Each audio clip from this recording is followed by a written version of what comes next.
आपण पाहत आहात स्वराज्य न्यूज. सत्य हेच जे तुमच्या समोर.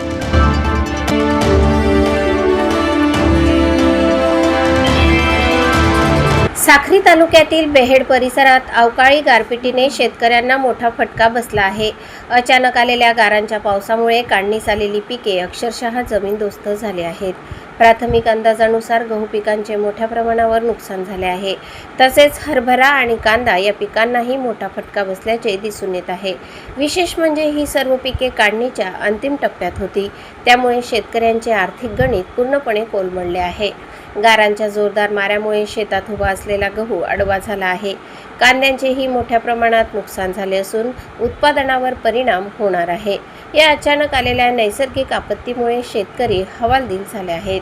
हातातोंडाशी आलेला घास हिरावला गेल्याची भावना शेतकऱ्यांमध्ये आहे. आता शेतकऱ्यांनी शासनाकडे पंचनामा करून तातडीने मदत जाहीर करण्याची मागणी केली आहे. दरम्यान महसूल आणि कृषी विभागाने तातडीने नुकसानग्रस्त भागाचा पाहणी दौरा करावा अशी मागणीही स्थानिकांकडून होत आहे. जर लवकरात लवकर मदत मिळाली नाही तर शेतकऱ्यांवर मोठे आर्थिक संकट ओढवण्याची शक्यता आहे. सरकारकडून दिलासा मिळेल का याकडे आता सर्वांचे लक्ष लागले आहे.